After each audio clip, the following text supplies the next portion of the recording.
Nearly 2 years after the coronavirus was first reported in China, a new variant discovered by scientists in South Africa has led to a fresh round of travel restrictions affecting millions around the world. And VOA's Sakib Ul Islam reports on the hurdles travelers are again facing.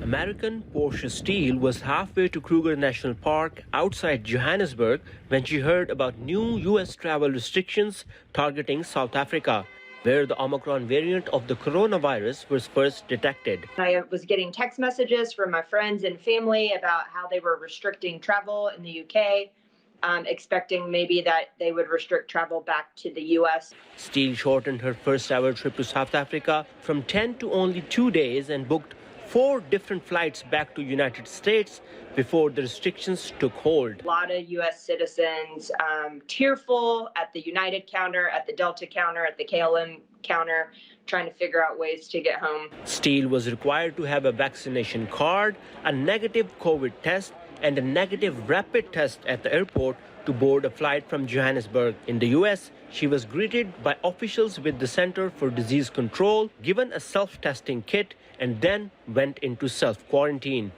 Traveling during the COVID era is knowing that things can change at any given moment and that people have to be malleable. Yeah, just caution to anybody, just be flexible because you never know what's going to happen if you're abroad. But nearly 2 years into the pandemic, some are questioning if the sudden travel restrictions are effective. I think the travel restrictions really are not helping us at all and are probably counterproductive. Dr. Patrick Jackson is an infectious disease researcher at University of Virginia. He says it's almost certain that world will see more coronavirus variants in areas with low vaccination rates like South Africa. He's calling on countries to focus more on getting people vaccinated than on restricting travel. One of the major failures of our pandemic policy so far has been not giving vaccines to the developing world and ensuring that the global population can get vaccinated. Dr. Anthony Fauci is the country's leading infectious disease expert and president's chief medical advisor.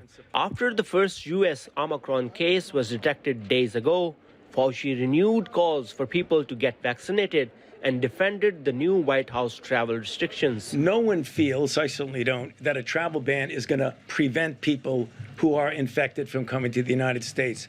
But we needed to buy some time to be able to prepare, understand what's going on, what is the nature of this infection, what is the nature of the transmissibility.